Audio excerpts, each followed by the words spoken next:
Les châteaux d'Ottrott occupent un petit sommet en éperon à 485 mètres d'altitude. Au premier plan, à l'ouest du site, se trouve le Ratsamhausen avec son extraordinaire donjon-palais roman datant du début du XIIIe siècle.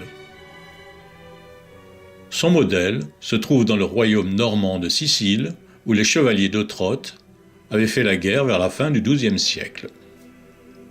Vers le milieu du XIIIe siècle, on lui ajoute un donjon beffroi cylindrique construit en pierre à bossage.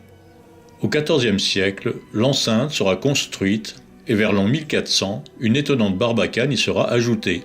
Elle conserve l'une des plus anciennes archères canonnières connues à ce jour.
À une volée de flèches du château du Ratsamhausen se trouve le château du Lützelbourg.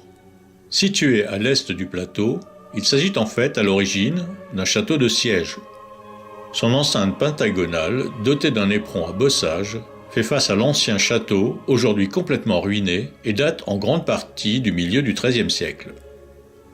Vers 1400, un très beau palais seigneurial sera construit et sera doté de fenêtres rectangulaires à meneaux, déjà de type Renaissance, et qui sont les plus anciennes connues en Alsace. L'ensemble sera couronné de faux mâchicoulis. Au début du XVe siècle, d'autres transformations vont encore avoir lieu, et les deux châteaux ne seront réellement abandonnés qu'à la Révolution. Ils seront alors vendus par l'État comme bien national et sont depuis lors restés propriété privée.